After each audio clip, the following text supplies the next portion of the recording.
So, Assalamu alaikum everyone. Today we are going to discuss this chapter, which is the chapter number 10, and it is a part of the cardiovascular system or CVS. Now, the things that we are going to learn in this video are actually going to be the rhythmical excitation of the heart, how the rhythmical excitation is produced in our heart, and how it is conducted throughout our heart. So let's see. So human heart, we know our heart is like a pumping organ, and it does not like work under the action of brain. Rather, it works on self excitation. And how many times it beats about 100,000 times every day. That's 1 lakh or 100k times each day to 3 billion times an average human lifetime. So 100,000, two important are 100,000 and 3 billion. An impressive feat is performed by the heart by its one muscle or one area that generates the electrical impulses, and the second apparatus which is going to conduct these impulses throughout the system. Now I will show you the two things. One is SA node, other is the whole conducting pathway in a later bit of the diagram. Now when the system functions, they are, as you know, there are heart chambers, the atria, which are the upper chambers. They contract 1/6 of a second ahead of the ventricular contraction. So if you have atria over here and your ventricles over here, so atria will contract 1/6 of a second before the ventricles contract. It allows the filling of the ventricles before the contraction of ventricles begin. So what happens? The atria, they contract, they allow the blood to flow into the ventricles, and after the complete filling of the ventricles, which takes about 1/6 of a second, then the ventricles will contract. So this whole setup of 1.16 of a second delay allows the ventricles to be completely filled before they are pumped. Now, the rhythmical and conductive pathway of the heart is susceptible to damage by any heart disease. There can be multiple diseases of the heart myocardium, and etc. that can disrupt this whole pathway, due to which we have the bradycardia or tachycardia. Bradycardia is like decreased heart rhythm, and tachycardia is enhanced heart rhythm or heart rhythm more than the normal one. So, especially ischemia. Ischemia is the loss of oxygen resulting in inadequate coronary blood flow. So ischemia, which is the loss of oxygen which develops due to their lack of the blood flow coming to the heart.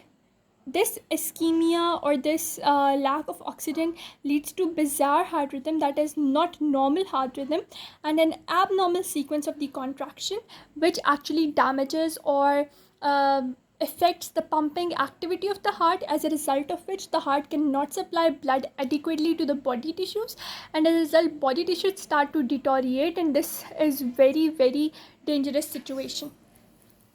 So now we will come toward the specialized excitatory and the conductive system. I told you there are two parts, one system which originates this whole stuff and one system which conducts it to the parts of the heart that are the myocardium of the heart, right? I have some issue with the lighting, please bear with me. Okay, the next thing is, so let me show you the figure that I'm talking about. So we come to this figure and I'll zoom it a bit, and in this figure you can see this area, this yellow big area. This is sinus node. It is actually the pacemaker of the heart. From here the whole thing will originate. So it is the excitatory area. From this, the whole electrical impulses, they will travel along this whole pathway from this AV node to the bundle of His to the Purkinje fibers, then to the heart myocardium. So this is the whole pathway that will actually be followed during the whole course of action. So this is the excitatory part, and this whole pathway is the conductive part. So coming back again to this pathway, they are saying that SA node, which is the normal rhythmical impulses, are generated, and the internodal pathway, that is between one node to the next node. You see there was one node and then there was next node, and between the two nodes there was some pathway, that is internodal pathway. This is SA node, this is AV node, and the pathway between them, the three lines, they are internodal pathway that conduct the impulses from sinus node to AV or atrioventricular node. The AV node in which the impulses from the atria are delayed before passing into the ventricles. Now, what allows the delay? The delay is by AV node. It's very, very important. SA node is the generative portion. AV node is the delaying portion. Between the two, we have the internodal pathway. Then, after the AV node, we have the AV bundle or bundle of His that will conduct the impulses from the atria towards the ventricle. It's very fast. SA node is the main producer, AV node is the main delayer, then AV bundle is the main thing that will conduct the electrical impulses to the Purkinje fibers, and Purkinje fibers then they will branch out and then they will provide to the myocardium that is surrounding the ventricles. Now we come towards what is the SA node or the big node that we are talking again and again about, the main powerhouse that will actually, not the powerhouse but the main center which will be producing the impulses. So SA node, it's flattened. See, it's very small, it's also very flattened, and it has a ellipsoidal shape, like very ovalish shape, and it is strip of the cardiac muscle that is about 3 millimeters wide. So if we talk about the width is this portion, it is 3 millimeter wide. Talking about the length will be this portion, which is 15 millimeters long, and the thickness, like if you hold it like this, the thickness will be 1 millimeters. And where it will be located? It will be located in the superior posterolateral wall of the right atrium. So if you have the right atrium over here, so in the portion that is superior portion of the right atrium, but towards the posterior portion on the lateral side. So superior posterolateral portion of your right atrium is the location of the SA node. It is immediately below and slightly lateral to the opening of superior vena cava. So it's like superior vena cava. So here's the opening of superior vena cava, just immediately below the superior vena cava, a little bit lateral in the superior portion, in the posterior lateral wall of right atrium is its location, is very easy. The fibers of this node have no contractile muscle filaments. So there no contraction, no energy will be used in the contraction. So they have no contractile, there is no actin, myosin, etc. And the fibers are 3 to 5 micrometers in diameter. So firstly, we talked about its length, which was like 3 millimeter wide, 15 millimeters long, 1 millimeter thick. Then we talk about its the length of its fibers, which are 3 to 5 micrometers in diameter, and when it comes to its length, 10 to 15 micrometers for surrounding atrial muscle fibers. So the diameter of the muscle fibers in this whole portion in this SA node is 3 to 5 micrometers, whereas the surrounding atrial muscle diameter is 10 to 15. So they are saying that it has very small length fibers, and the fibers that do not have any contractile properties or contractile actin, myosin filaments, right? Then, however, the sinus nodal fibers connect directly with the atrial muscles, so that the action potential that begins in the sinus node, it spreads immediately to the atrial wall. So there is no delay. So they have small length fibers. They have no contractile fibers like actin and myosin, but they have very strong connection with the surrounding atrial muscles. So atrial muscles can contract simultaneously because SA node has to begin the contraction of your atria. Next, we will talk about the automatic electrical rhythmicity of sinus fibers. So some cardiac fibers have capability of self-excitation, and SA node has a capability of self-excitation. It is a process that can cause automatic rhythmical discharge and contraction.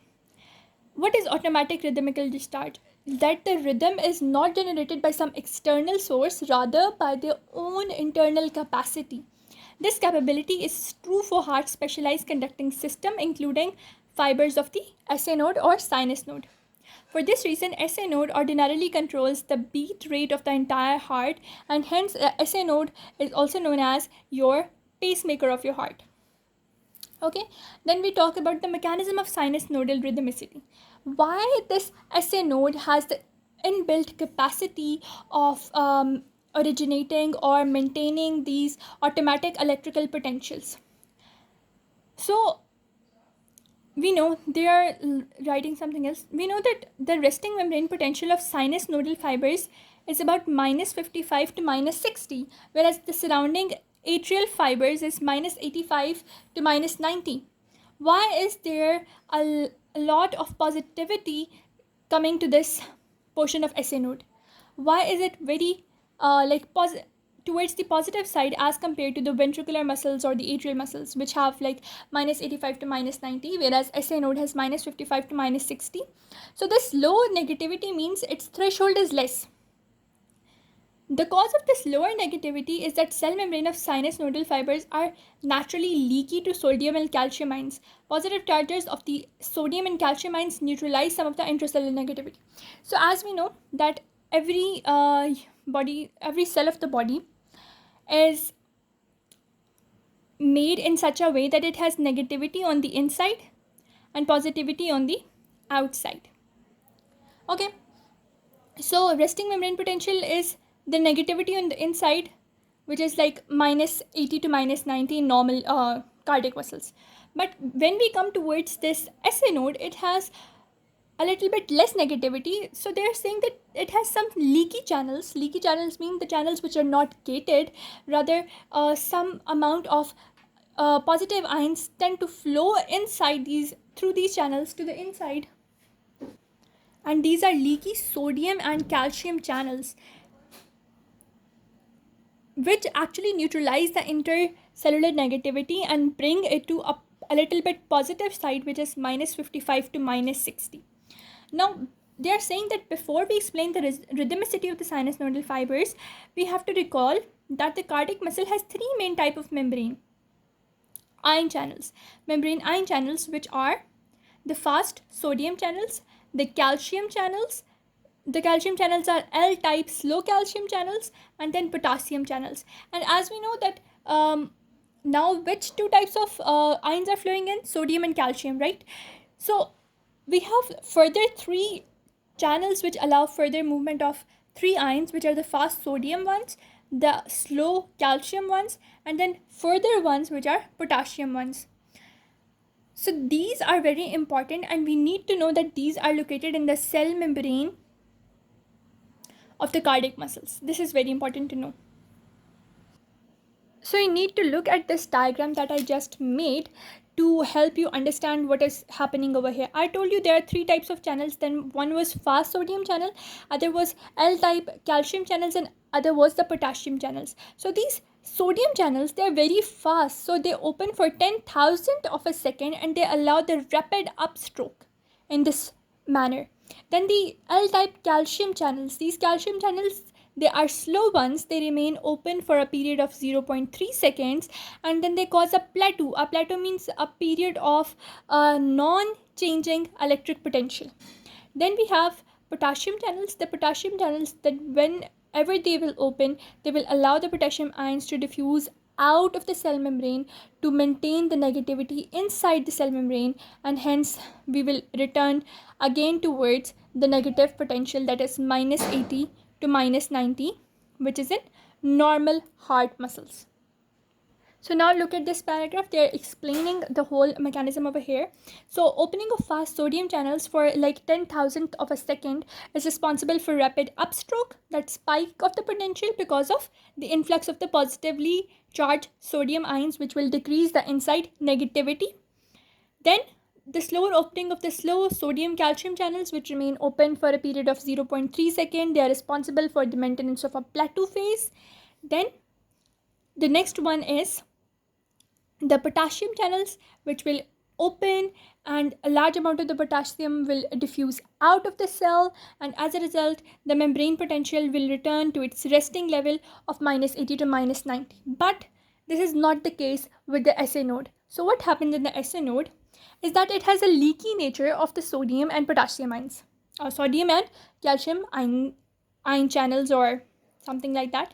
There is a difference in the function of channels in the SA node fibers because the resting potential is much less negative. It is about minus 55 to minus 60. So there is a difference in this whole scenario. This is because anytime the membrane potential remains less negative than about minus 55 millivolts, The inactivation gates on the inside that close fast sodium channels become closed and remain so. Therefore, only slow sodium calcium channels can open and can become activated and thereby cause the action potential. As a result, the atrial nodal action potential is slower to develop than the action potential of ventricular muscles.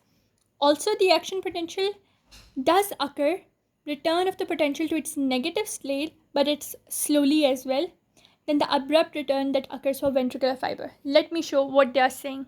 So in this diagram that you can see over here, they are showing a comparison between this is for SA node, the red one is for SA node, and the green one is for ventricular muscle fiber. This rapid upstroke due to the sodium channel, then this plateau phase which is due to the calcium channels, and then this rapid down movement which is due to the potassium channels. You can always write sodium, calcium, and then potassium over here. But now what happens in the SA node is that there is a very slow rise and then there is a downfall, but the downfall is not that striking. Why is that so? And why is there not a very rapid upstroke? It is because in this whole operating system, due to the membrane potential being very less negative to about minus 55, the sodium channels, which are the fast sodium channels, they are closed, permanently closed. And the only channels that are activated now in the SA node fibers, they are L-type slow sodium calcium channels. These slow sodium calcium channels, they operate in the whole scenario, and then they are responsible for the rapid up movement and the down movement. It is because the channels, they do not remain open for all the time, they have to close for a time, and since their opening is very slow, so closure is also very slow, and hence this is the result due to which the SA node is able to produce its own rhythmical contraction and relaxation of the muscle fibers. But this one is rather slow as compared to other ventricular muscle fibers. So let me explain one concept over here. So this was the diagram that was being shown for the SA node, right? So what I'm going to tell you in this one is that the fast sodium channels, they are not acting, but we know that there were leaky sodium channels. These leaky sodium channels, for example, these are the leaky sodium ones that will remain open all the time, and they will allow the sodium to leak inside in the form of funny currents. And these funny currents will further cause the elevation towards the positive side from minus 55 towards minus 40. And as soon as this voltage will reach to minus 40, what will happen then? The thing that will happen is that calcium channels will become activated. Firstly, there were sodium channels, right? The sodium channels which were open throughout. Now the calcium channels will become activated and they will cause a slow rising potential which will remain for a very quite a bit amount of time. This is for time. So calcium channels will open. They are slow calcium channels. They are slow to open and slow to close, and this is the whole scenario responsible for the activity of SA node. So they are stating the same thing over here, that high sodium ion concentration on the extracellular fluid causes the sodium channels, which are already open, to allow the sodium to leak inside in the form of funny currents. These funny currents will raise the positive to minus 40. When it will reach to minus 40, L-type calcium channels will now activate. When they will activate, what will happen? An action potential will be produced, which will be a slow ranging one. Therefore, basically, inherent leakiness of SA nodal fibers to sodium and to calcium channels is cause of its self-excitation. Now they are saying that since the gates, they are not the sodium channels and the calcium channels, they are not gated, rather they are leaky channels, and they should remain open all the time. So why doesn't the membrane remain depolarized this whole time? Because two events occur during this course of action. Firstly, L-type calcium channels become inactivated, that is, they close within about 100 to 150 milliseconds after opening. Once a gate has opened, it has to close because of its inherent nature. So 100 to 150 millisecond after it is open, it is about to close. And second, about the same time, greatly increased number of potassium channels also open. And when the potassium channels open, they are going to push the potassium out of the cell. As a result, it will cause its again return back to the negative side, right? So one is the closure of the sodium channels, other is the opening of the potassium channels. So one thing was there, let me go back the whole scenario, that sodium channels, they cause the movement from minus 55 to minus 40 millivolt. Then this calcium is responsible for the upflux, but from about 100 to 150 milliseconds later, this calcium will itself close, but then potassium channels will open and they will allow the potassium ions to move outside, causing the membrane to return to its inherent negative side, that is minus 55 again. So now both these effects, they reduce the intracellular potential back to its negative resting level, and therefore they terminate the action potential, right? Furthermore, the potassium channels remain open for another few tenths of a second, temporarily continuing movement of positive charges outside the cell, and there might be a period of hyperpolarization. It means that from minus 55 it goes downwards to minus 60 or even more downwards. This is the hyperpolarization, but after that, also we know, after hyperpolarization there will be a period of repolarization in which we will achieve the normal concentration of the ion, and then the whole process of sodium ions inherent leakiness will again come, the calcium channels will again be activated, then the calcium will close, and then potassium will be activated, and all that easy peasy stuff will go on. Why is this new state of hyperpolarization not maintained forever? Because same for the calcium channels that they had to close, same as for potassium channels that they will also close. The inward leaking, so they are saying that the action potential is over, progressively more and more potassium channels close. This inward leakiness of the sodium, funny currents, and calcium ions once again overbalance, and the same thing that I told you once again. Guyton is actually all about repetition, but the repetition makes you learn the whole process better. Then the entire process begins, self-excitation to cause action potential, recovery from the action potential, then hyperpolarization, which is due to the excess outward flow of the potassium channels, then there is repolarization, then another cycle begins again. Now we come toward this very nice setup, which is the internodal and interatrial pathway. So now we know the endings of SA node fibers, they directly connect with the surrounding atrial fibers. And as we know, SA nodal fibers, they were very small, 3 to 5 micrometers. Whereas the atrial nodal fibers, they were large, like they were 10 to 15 micrometers in diameter. Therefore, action potential originating in sinus node, it travels outwards into the atrial muscle fibers. In this way, action potential spreads out to whole atria as soon as it is generated in the SA node, right? The velocity of conduction in most atrial muscles is like 0.3 meters per second. But conduction is more rapid, about 1 meters per second, in small bands of the atrial fibers. And these small bands, they are known as the anterior interatrial band, the Bachmann band. Then it passes to the anterior wall of the atria to left atrium. In addition, 3 other small bands are there: anterior, lateral, and posterior atrial walls, and terminate in the AV node. Let me show what the whole thing they are saying. So you see this diagram, this very nice diagram that I showed you firstly. So this was the SA node. So there are the 3 fibers. One is in the anterior wall, one is on the lateral side, one is on the posterior wall. This is the internodal pathway, and one pathway which will go from the right atrium to the left atrium, that is the Bachmann bundle. These bundles, they have a speed of 1 meters per second, whereas in the rest of the atrial muscle the speed is of 0.3 meters per second. The anterior, middle, and posterior internodal pathways are there that I showed you in the diagram. They are also known as anterior, lateral, and posterior ones. They cause more rapid velocity. The cause of more rapid velocity in these bands is the presence of specialized conduction fiber. The whole conducting pathway is made up of specialized conduction fibers. Now we are going to talk about some delay, right? The atrioventricular node delays the impulse conduction from atria to ventricles. I told you there was SA node there was AV node, and between the two nodes there was the internodal pathway. And I told you that SA node is the excitatory portion, whereas AV node is the delaying portion.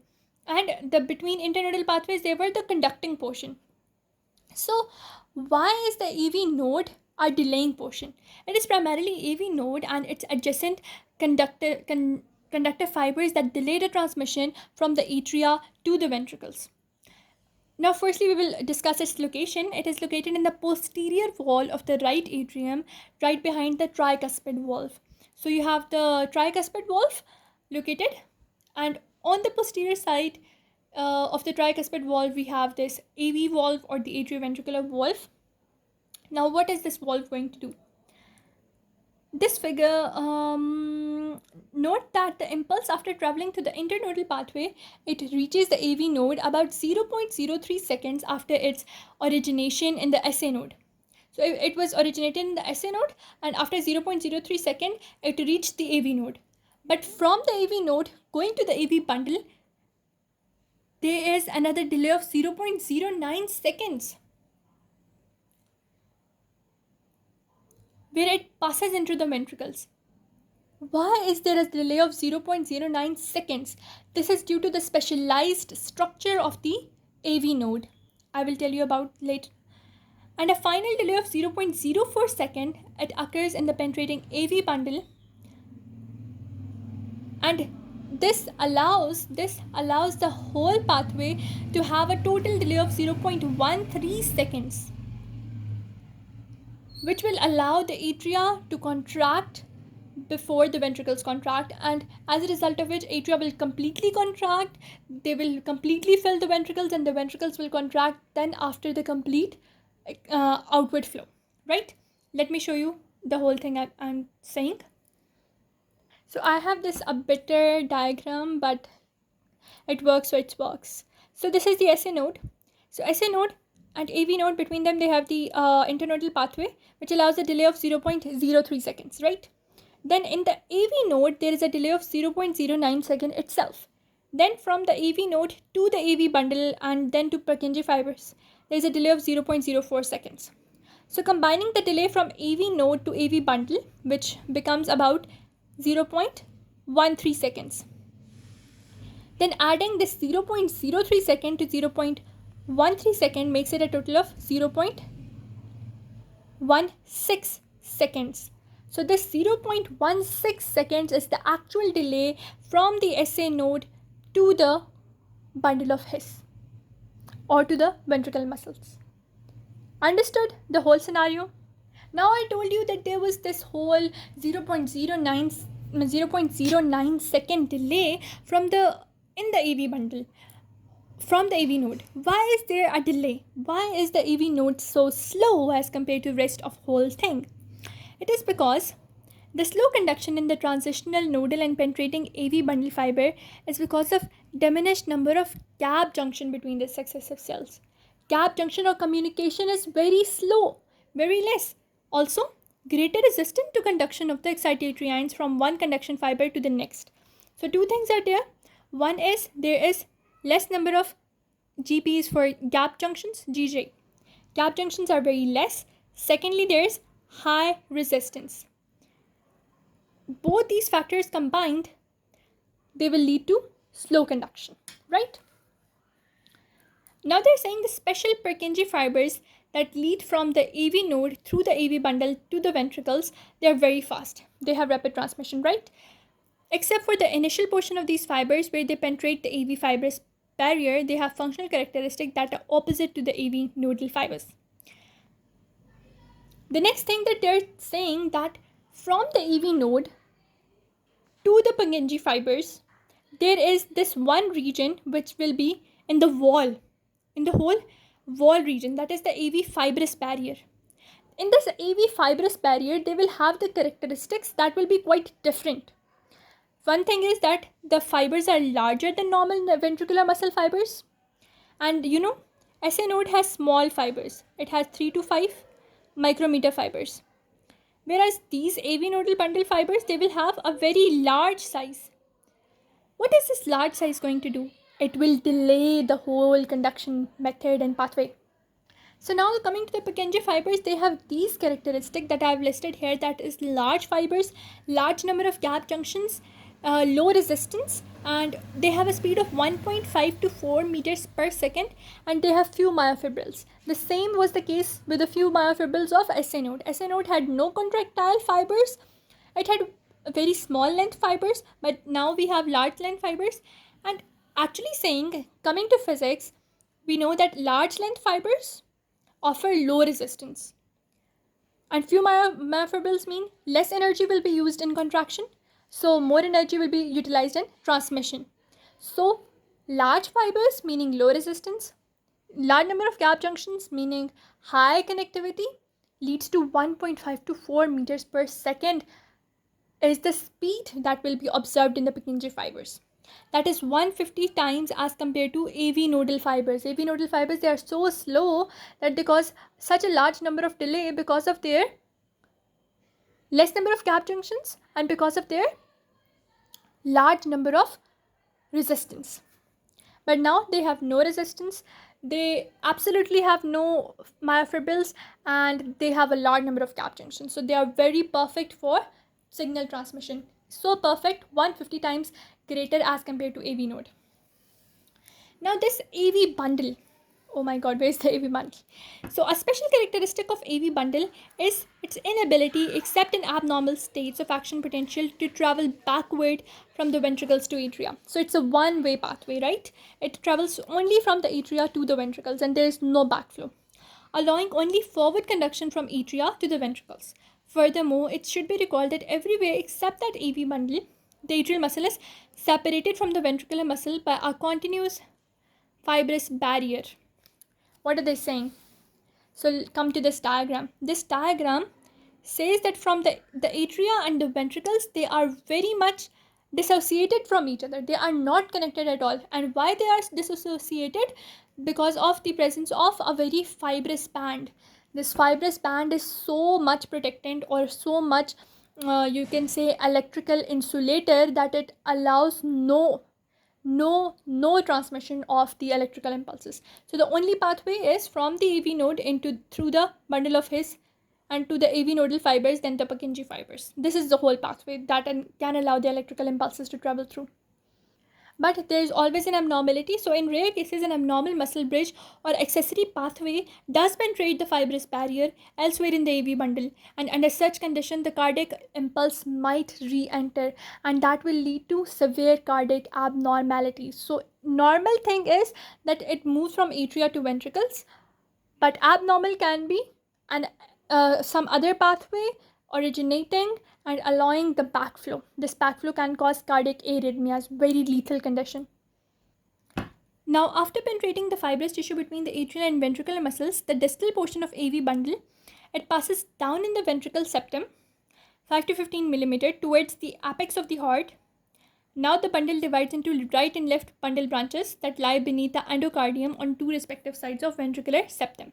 So what is it saying? That it will move from this area to the apex of the heart, this tip of the heart, and at that portion it will divide into right and left portion.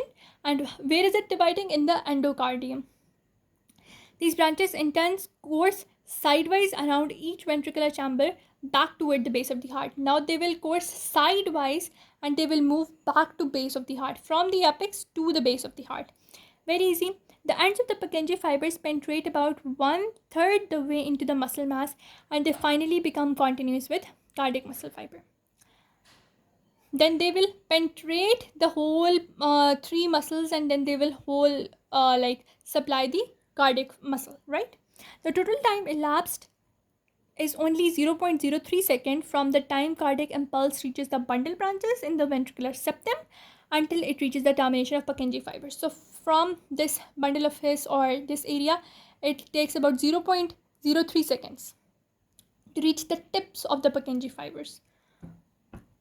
Therefore, once the cardiac impulse enters the ventricular Purkinje conductive system, it spreads almost immediately to entire ventricular mass. So it takes no time. As soon as it will penetrate this ventricular septum, it will move immediately in like 0.03 seconds to the heart muscles.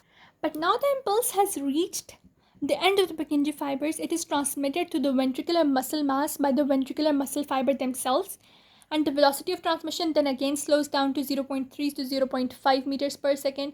That is 1/6 of that the Purkinje fibers.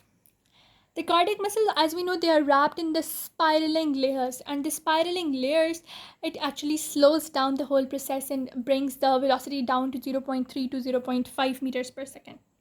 So it requires a whole 0.03 second from one layer to the innermost layer, right? That's the total time for transmission of the cardiac impulse from initially reaching the ventricular septum to reaching the heart muscles. The innermost layer of the heart muscle is about 0.06 second. Now I will break down the whole thing via a diagram, and it will be a piece of cake for you all. A piece of cake for you all. So this is the SA node. From the SA node to AV node, we know there's a time of 0.03 seconds. Then we studied that in the AV node there was a delay of 0.09 seconds. Moving forwards, there was a delay of 0.04 seconds. After that, now this whole pathway, oh my god, this gave us a delay of, from the SA node to this area, we calculated the total time, that was 0.16 seconds. After that, it will take 0.03 seconds from this layer to reaching the end of the Purkinje fibers. So this is 0.06 seconds, and after the 0.06 seconds, it will take another 0.03 seconds to reach the interior, the innermost layer. So this whole, from this region to innermost layer, will take about 0.06 seconds. So the first 0.16 plus 0.06, it takes about a total of, my maths is very weak, 0.32. So our final conclusion is 0.02 seconds, 0.22 seconds, right? 0.03 plus 0.09 plus 0.04 plus 0.03 plus 0.03, and we reach to the final conclusion of 0.22 seconds from the SA node to innermost layer of the muscle fiber. And you can break down the whole stuff that's written over here. Very easy. Now I will meet you in the next portion, which will be the control of the excitation and contraction. Till then, I hope you understood each and everything that was taught. This was a very in-depth video to understand the whole process, and it will help you to remember this process for your lifetime.